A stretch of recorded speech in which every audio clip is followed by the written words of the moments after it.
अस्सलाम वालेकुम नाज़रीन, मेरा मोहम्मद रानी फ़ारूक है। मेरे दादाबू का आज का व्लॉग देखें।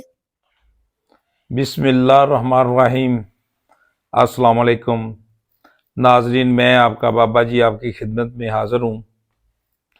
नाजरीन, आज मैं आपको एक ऐसा वाक़या सुनाने लगा हूँ जो मेरे साथ पेश आया और जिसमें बहुत सारी चीज़ें मैं आपको बताऊँगा या लोगों के साथ क्या क्या मसले बनते हैं। तो नाजरीन, आज का जो वाक़या है वो कुछ इस तरह से है कि ये 2007 का वाक़या है।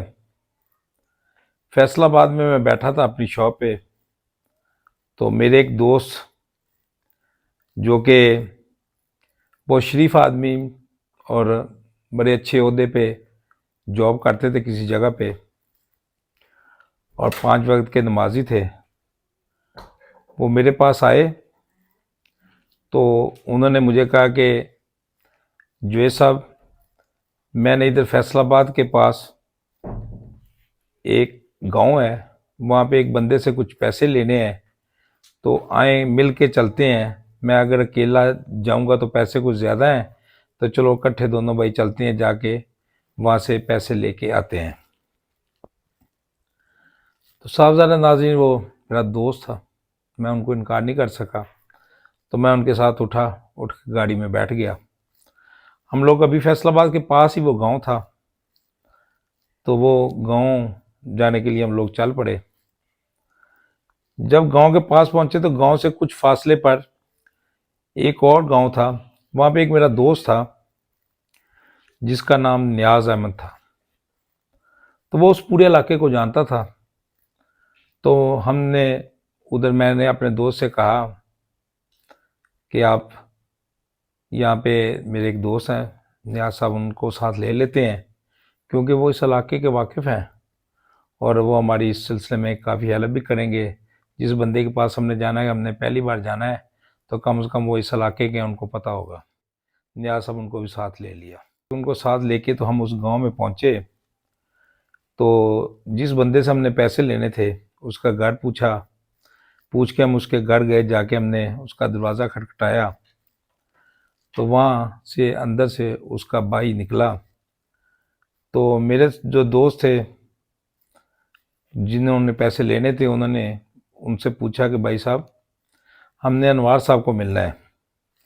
तो उन्होंने कहा जी, अनवार साहब मेरे बड़े भाई हैं, तो वो तो शहर गए हुए हैं, वो शाम को आएंगे, तो आपने खैरियत है क्या, कि क्यों मिलना है? तो मेरे दोस्त, उन्होंने कहा कि मेरा उनके साथ कोई लेन देन है, उन्होंने मेरे कुछ पैसे देने हैं, तो उन्होंने कहा था कि मुझ फलां डेट को आके गांव से आके मेरे से वो पैसे ले जाएं। तो हम लोग पैसे लेने के लिए आए हैं।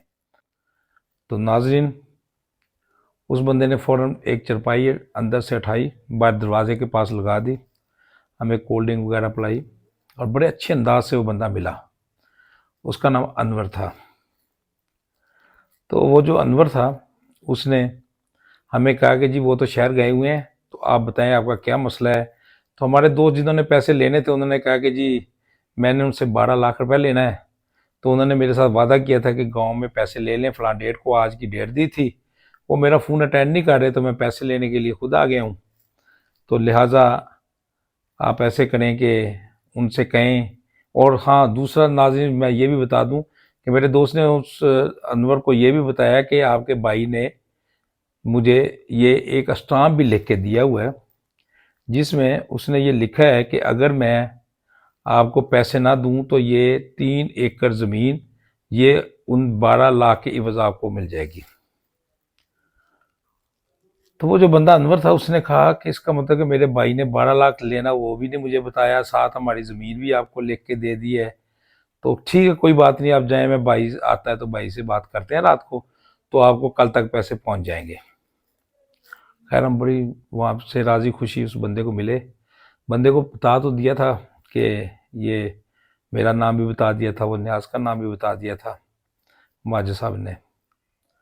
तो नाज़रीन, फिर क्या था कि हम लोग वहाँ से वापस आ गए, इस वादे के साथ कि उस बंदे ने, अनवर ने, वादे इस अंदाज से हमारे साथ किया था कि इंशाल्लाह जी आपको कल पेमेंट पहुँच जाएगी। तो नाज़रीन हम लोग वापस आ गए। तो रात को पता चला जो बाद में कि रात को वो बंदा जब अनवार जो था घर आया तो उसका जो भाई छोटा अनवर जिसने हमारे साथ पैसों का वादा किया था उसने अपने भाई से कहा कि 2-3 बंदे आए थे आपसे पैसे लेने के लिए, तो आपने उनका 12 लाख रुपए देना है और साथ 12 लाख के साथ आपने ज़मीन भी उनको लिख के दी हुई है स्टाम्प पे। तो ये आपने क्यों किया, किस तरह किया? वो दोनों भाई आपस में झगड़ पड़े। तो नाज़रीन वो जब रात को झगड़ पड़े उनमें दोनों भाइयों में खूब लड़ाई हुई। लड़ाई होने के बाद वो जो बड़ा भाई था इनवार, उसने गुस्से में आके गंदम में रखने वाली गोलियां वो गोलियां खा ली और पता चला बाद में हमें कि वो वहीं पे उसी वक्त ही फौत हो गया। जब वो फौत हो गया तो उसके बाद गांव में सबको पता चल गया और दूसरे दिन सुबह का दिन हुआ तो उस बंदे का जनाजे का ऐलान हुआ कि उसका 2 बजे जोर की नमाज के बाद जनाजा है। तो उसको नहलाने के लिए सब उसका कफन दफन करने के लिए काम कर रहे थे घर वाले। तो उतनी देर में नाज़रीन उनका एक मामू था जो कि गुजरावाला से आया था, वो वकील था, एडवोकेट साहब। वो जब आया मामू तो मामू को बताया गया कि इस तरह 2 भाई एक 3 बंदे का लाए थे, उन्होंने पैसे लेने थे। तो वो इसकी वजह से ये 2 भाई रात को आपस में लड़े। लड़ने की वजह से इन्होंने उसने अनवार ने रात को मुंह में गोली रख के गंदम वाली खा के मर गया। तो नाज़रीन वो जो मामू था ना एडवोकेट, वो वकील था, उसने फौरन उनको कहा कि उठाओ इसको, कफन दफन नहीं करो, इसको फौरन हॉस्पिटल लेके जाओ, इसका पोस्टमार्टम कराओ और वो जो 3 बंदे आए थे उन तीनों पे कत्ल की FIR 302 लगवा दो। अल्लाह अकबर। नाजरीन देखें उस बंदे की बात कि उस बंदे ने क्या किया कि उसके फौरन उन्होंने नलाया नहीं बल्कि उसी वक्त हॉस्पिटल ले गए, जाके उसकी नाज़रीन वो पोस्टमार्टम करवाया। और नाम तो हम पहली तारफ में उसको बता चुके थे अनवर को, तो उन्होंने हम तीनों के नाम नामजद करके हमें 302 की FIR करवा दी। हमारे ख्वाबों ख्याल में भी नहीं था कि ऐसी भी कोई बात हो सकती है या कोई होगी। तो हमें अचानक वो जो न्याज था, क्योंकि वो इलाके का था, तो उसको किसी उसके जानने वाले ने खबर दी। तो न्याज ने फौरन मुझे फ़ोन किया कि जवेद साहब आपको पता है कि जिधर हम लोग कल पैसे लेने गए थे जिस बंदे से, तो उस बंदे की इस तरह हो गया वाक़या, वो बंदा मर गया है और उन्होंने जाके हम तीनों पे FIR करवा दी है और FIR में ये लिखवाया कि हम तीनों ने उस बंदे को जाके जहर दिया, कोल्ड ड्रिंक में बोतल में जहर दे के उसको कत्ल कर दिया। अस्तगफिरुल्लाह, अल्लाह के हम लोग और किधर कत्ल 302, सोच भी नहीं सकते कभी ऐसा करना। तो नाज़रीन हम जब ये बात पता चला कि FIR हो गई है 302 की, तो हमारे तो तोते उड़ गए, हम तो बड़े परेशान हुए कि ये क्या हुआ। खैर किस्सा मुख्तसर, उसके बाद नाज़रीन केस चलना शुरू हो गया। हमें इंतज़ार था कि हमें पुलिस अरेस्ट करेगी, बजाय इसके कि हमें पुलिस अरेस्ट करती। हम शरीफ लोग थे तो हम लोग खुद ही जाके थाने पेश हो गए। हमने जाकर कि जी हमारे ऊपर FIR की हुई हमें पता चला है, तो उस सिलसिले में हम तीनों हाजिर हुए हैं। तो पुलिस वालों ने हमें अरेस्ट कर लिया, अरेस्ट करके उधर थाने में ही बिठा दिया। नाज़रीन जब उन्होंने थाने में हमें बिठा दिया, बिठाने के बाद दूसरे दिन वो भी जो पार्टी थी मदई पार्टी, वो भी आ गई। उन्होंने आके जनाब उनके साथ काफ़ी बंदे भी आए और हम लोग भी थे, हम SHO के सामने पेश हो गए। तो SHO ने उनको कहा कि यार, मुद्दई से कहा कि यार तू कहता है कि तेरे भाई को इन लोगों ने जहर दे के मारा है, इन्होंने क्यों मारा है? तो बंदा कहता जी इन्होंने 12 लाख रुपया लेना था और 3 एकड़ ज़मीन के भी साल रखवा लिए थे। तो वो SHO कहने लगा कि वो शरीफ आदमी, जिस बंदे ने पैसा लेना होता है वो तो उसको बीमार हो जाए तो उसको दवाई लेके देता है, क्यों कहीं मर ना जाए, मेरे पैसे मर जाएंगे। तो ये तो तुम्हारे भाई को दवाई लेके देना चाहिए थे इनको, ये मारने वाले तीनों शक्ल से नजर ही नहीं आ रहे कि ये इस तरह का काम भी कर सकते हैं। तो ये तुम गलत कह रहा है, झूठ बोल रहा है, ये तुम और कोई मामला है। तो उसने कहा कि जी जो उस वक्त ASI था जिसने डेड बॉडी को या इस मेरे भाई को फौरन लेके गया था हॉस्पिटल, तो मैं बयान लिया था, आप उससे बुला के पूछ लें सर, वो भी बताएगा। तो ऐसा जो ने कहा ठीक है, वो ASI जो उस वक्त नाइट ड्यूटी पे था, गश्त पे था, उसको भी बुला लें। तो उसके बाद दूसरे दिन वो मतलब फैसला दूसरे दिन पे चला गया। नाज़रीन, दूसरे दिन क्या था कि वो एएसआई साहब आ गए बयान देने के लिए। तो मैंने उनसे उस एएसआई से पूछा, मैंने कहा यार बात सुनो, मुझे इन लोगों ने बताया कि आपके सामने उसने ये कह के मरा है कि हम तीनों ने उसको जहर दिया है, तो वाकई उसने तुम्हें कहा था? कहता जी बिल्कुल कहा था जी, उसने कहा था जी मुझे इन लोगों ने, ये तीनों जो आज न्याज साहब थे, मेयर और तीसरे साहब, जो इन तीनों ने मिलके उस बंदे ने कहा जी मुझे जहर दिया और मैं मर गया, मैं मतलब जहर की वजह से मर रहा हूँ। जब नाज़रीन ये बात उसने कही तो मैंने उस एएसआई से कहा, मैंने कहा मेरी बात सुनो, तेरी इस झूठ की वजह से, तेरी इस गलत बयानी की वजह से हम 3 बेगुनाह फांसी पे चढ़ जाएंगे। हमारे बच्चे हैं छोटे छोटे, तो ये तुम हमारे साथ ज्यादती कर रहे हो। तो उसने आगे से नाज़रीन पता क्या कहा एएसआई ने? उसने कहा कि अगर आपको अपने बच्चों का इतना ख्याल है तो फिर आप भी मेरे बच्चों का ख्याल करें। जब मैंने ये उसकी बात सुनी तो साथ उसने हाथ से ऐसे यूं इशारा किया कि आप भी हमारा मेरे बच्चों का ख्याल करें। तो नाज़रीन फिर क्या था कि मैंने 5,000 का नोट लेके उसे एएसआई को दे दिया। और जब नाज़रीन मैंने उसको 5,000 का नोट दिया तो फिर उसके बाद एसएचओ के ने उससे पूछा, फिर एसएचओ के सामने पेश हो गए हम लोग। तो एसएचओ ने पूछा, हाँ जी, उसका नाम लेके, हाँ भाई, कि वो जो फौत होने वाला बंदा था वो मरने से पहले क्या बयान दे के गया है? तो उसने कहा सर बयान तो नहीं दे के गया था, वो तो जब मैंने पहुंचा था गश्त के दौरान मौके पे, तो वो तो उसी वक्त फौत हुआ पड़ा था, तो मैंने तो डेड बॉडी को हॉस्पिटल लेके गया था, उसने कोई बयान नहीं दिया। हालांकि पहले वही कह रहा था कि मुझे वो मरने से पहले ये बयान दे गया है। जब उसकी जेब में 5,000 रुपये, सिर्फ 5,000 उसकी औकात थी, ये भी नाज़रीन नोट कीजिएगा, 5,000 की वजह से उसने बयान बदल गया। और समझ लें हमारे 3 बंदों की जिंदगी की कीमत जो है ना वो 5,000 रुपये थी। और उसकी नज़रों में नहीं तो अगर हम उसको 5,000 ना देते तो वो बयान दे देता कि जी मरते वक्त वो बंदा ये कह गया है कि इन तीनों ने मुझे जहर दिया, तो उसके इस बयान की वजह से ही हम लोग फांसी लग जाते। लेकिन अल्लाह उसका भला करे कि उसने वो बयान दे दिया कि जी वो बंदा, डेड बॉडी को मैं उठा के ले गया। खैर उधर से अल्हम्दुलिल्लाह हम बच गए। नाज़रीन, उस इन दिनों में हम 12-13 दिन उधर थाने में हमें रखा उन पुलिस वालों ने। मुख्तलिफ टाइम में मुख्तलिफ बयान लेते थे, कभी तफ्तीश करते थे, कभी कोई पूछते थे, इस तरह की बातें होती रही। तो उन दिनों में मदई भी हमारे पास आता था, तो मदई को हमने यहाँ तक कह दिया कि यार हम आपको 12 लाख भी छोड़ देते हैं, जो ज़मीन का स्टाम्प करवाया वो भी आप वापस ले लो, हमसे और भी कुछ पैसे ले लो, हमारी जान छोड़ दो, हम बेगुनाह है, हमें फांसी पे नहीं लगवाओ, हमें मौत के धरने पे ना लेके जाओ, प्लीज़ तुम हमारे साथ ज्यादती कर रहे हो, ये हमारे साथ ज्यादती ना करो। तो वो मदई आगे से नाज़रीन ये कह रहा था कि अभी तो आप मुझे पैसे क्या, आप तो बहुत कुछ देंगे, जब अल्लाह की तरफ से मदद आती है तो फिर क्या होता है। आगे नाज़रीन ये पॉइंट नोट कीजिए। आगे यूं हुआ कि हमारी तफ्तीश दूसरे दिन डीएसपी के दफ्तर में लग गई। अभी डीएसपी के दफ्तर में वो साहब जो हैं मदई पार्टी, वो भी अपने बंदों को ले गए, हम भी, जो न्याज था वो क्योंकि उस इलाके का था तो उसने काफ़ी अपने बंदों को बुला लिया था वहाँ पे।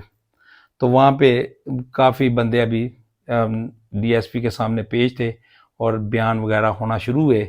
तो जब नाज़रीन डीएसपी ने हमारी तरफ से पूछा, उधर से हम पहले तीनों, हम जो बंदे थे एक साइड पे खड़े थे, एक साइड पे मदई पार्टी के बंदे बैठे थे, एक तरफ हमारी पार्टी के बंदे बैठे थे और हम तीनों खड़े थे।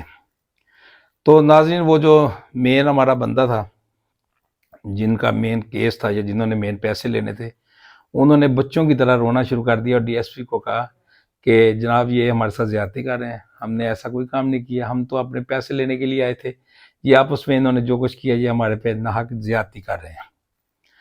तो इसी असना में नाज़रीन हम उन बंदों में, जो बंदे आए थे पूरे इलाके के, उसमें एक था राणा, वो पूरे इलाके का वो मेन कोई अच्छा चौधरी आदमी था, नाम उसका गालबन मैं नाम तो इस वक्त भूला हूँ, एक राणा साहब थे बहरल, वो बहुत ही वो जनाब वेल पर्सनैलिटी राणा साहब की। तो वो राणा साहब एकदम बंदों में उठ के खड़े हो गए। उन्होंने डीएसपी से कहा कि सर ये बंदे तीनों बेगुनाह हैं, और ख़ास तौर पे मैं क्योंकि न्याज को जानता हूँ और दूसरे बंदे शक्ल से अंदाज़ा हो रहा है कि ये बंदे गुनाहगार नहीं है, तो ये जो मदई पार्टी है ना ये इनके साथ ज्यादती कर रहे हैं। नाज़रीन जब राणा ने ये बात खड़े होकर कही तो दूसरी तरफ से वो जो मदई पार्टी, जो मदई था ना मेन अनवर, वो जनाब उठ के खड़ा हो गया। उसने पंजाबी में कहा कि ओ राणा, क्या तू इनकी सफाई देता है, क्या तू इनकी खातिर कुरान उठाता है कि इन्होंने ये काम नहीं किया? तो राणा ने एक सेकंड नहीं सोचा, फौरन कहा हाँ मैं इनका हलफ देता हूं। नाज़रीन, ये अल्लाह की तरफ से मदद थी। देखें, वो बंदा जिसको पहले हम लोग 12 लाख भी छोड़ रहे थे, तो उसको हम लोग वो भी छोड़ रहे थे, जमीन भी छोड़ रहे थे, और पैसे भी देने के लिए तैयार थे कि जान छूट जाए। तो जब अल्लाह की मदद आई तो उस बंदे ने राणे को कहा कि राणा, क्या तू इन बंदों की सफाई देता है, इन बंदों की खातिर कुरान उठाता है कि इन बंदों ने ये काम नहीं किया? तो राणे ने एक सेकंड नहीं सोचा, कहा हाँ मैं ये गवाही देता हूं कि ये बंदे बेगुनाह है, मेरे से आप हलफ ले सकते हो। तो डीएसपी ने फौरन कहा ठीक है, बाहर मस्जिद में जाओ, जाके हलफ दो। तो क्या था नाज़रीन, हम बाहर गए, हमने तीनों ने राणे को हलफ दिया, राणे ने आगे हलफ दे दिया, वापस डीएसपी के पास आए। डीएसपी ने फौरन इस बेस पे एक ज़िमनी रिपोर्ट लिखी, उसमें लिखा कि मुद्दई ने हलफ तलब किया, मुजरिम पार्टी ने हलफ दे दिया, लिहाजा मुजरिम पार्टी बेगुनाह है, लिहाजा ये केस खारिज किया जाता है। With in 5 minute, with in 5 से 10 मिनट के अंदर नाज़रीन ये सारा काम खत्म हो गया, फारुग हो गया। जब फारुग हो गए तो मैं तो खैर बहुत ही नर्वस हो गया, अल्लाह का शुक्र अदा किया। अब भी नाज़रीन, अब भी नर्वस हो जाता हूँ, क्योंकि वो सीन, वो वाक़यात ये ऐसे थे कि वो बर्दाश्त में नहीं थे उस वक्त जो हो रहा था उस वक्त। तो ठीक यूं समझ लें कि 10 मिनट पहले हमें वो मौत नजर आ रही थी कि ये पता नहीं क्या होगा। 302 है नाज़रीन, 302, अल्लाह महफूज रखे सबको इस चीज़ से। तो 10 मिनट पहले इस ये दिन से 10 मिनट के बाद हम लोग बड़ी हो गए, बस बिल्कुल फारग हो गए थे नाज़रीन। उसके बाद वो जो दूसरा मदई था, उसके जो साथी थे, उन्होंने जनाब वहीं पे उस मदई को गालिम गलोच शुरू कर दिया कि तूने हलफ मांग लिया फटाफट, तुम्हें तो हमने इनसे कम से कम 1-2 करोड़ रुपया लेना था, फिर जाके इनकी जान छोड़नी थी, तो तूने हलफ लेके इनको छोड़ दिया। तो वो आपस में जनाब लड़ना शुरू हो गए। हम तो खैर आगे शुक्राने के नफल अदा किया, अल्लाह का शुक्र अदा किया, लेकिन नाज़रीन वो आपस में लड़ रहे थे। उसके बाद पता चला कि उसका ये मकाफत अमल है ना नाज़रीन, क्योंकि उस बंदे ने ज्यादती की थी हमारे साथ। तो बाद में उस बंदे के साथ जो हुआ, वो भी लोग बताते हैं कि वो बंदा पागलों जैसी हरकतें करना शुरू हो गया बाद में, कि उसका पहले उसको ज़हन में था कि मुझे सारा कुछ ही मिल जाना, पैसा भी मिल जाना, वो कर दें, ये इस तरह की बातें थी। लेकिन अल्लाह का शुक्र है कि अल्लाह ने सच को ये फतह दी और झूठ हार गया। और नाज़रीन, आखिर में मैं ये ज़रूर कहूँगा, अल्लाह अपने बंदों पे इम्तिहान लाता है और हमेशा सच जीतता है। झूठ वक्ती तौर पे ज़रूर जीत जाता है। वक्ती तौर पे ये ज़रूर होता है कि झूठ जो होता है ना, वो समझते हैं कि बस ये सारा कुछ वो मैं जीत गया। हालांकि जो असल बात ये है वो ये है कि सच जीतता है और अल्लाह पाक सच्चे बंदे की मदद फरमाते हैं। तो नाज़रीन, आखिर में एक लफ्ज़ और भी मैं कहूँगा कि देखें, हमारे माशरे में पहले नंबर पे उस वकील को ले लें। उस वकील ने झूठ बोल के 3 बंदों को इतना परेशान किया कि उन पर झूठी FIR करवाई। हालांकि उसको बताया गया था कि इसने खुदकशी की है, लेकिन उसने चालाकी की, तेज़ी की, और उस वकील ने ये सारा कुछ हमारे साथ करवाया। पहला किरदार वकील का। नाज़रीन, दूसरा किरदार पुलिस वाले का, लेकिन अल्लाह का शुक्र है कि वो तो फौरन मान ही गया, नहीं तो वो भी इस बयान पे डटा हुआ था कि जी इन्होंने जहर दिया, वो बंदा जाते वक्त हमें बयान दे के गया है। कहने का मकसद ये है, ये मेरे सारा वाक़या सुनाने का मकसद है, क्योंकि ये वाक़या मेरे साथ खुद रूनुमा हुआ, 2007 में हुआ, फैसलाबाद में हुआ। तो अब मेरे वो ज़हन में बात सारी थी तो मैंने आपको बताई। आखिर में मैं आप सब से ये रिक्वेस्ट करूँगा कि कोशिश कीजिएगा किसी के साथ ज़्यादती ना करें।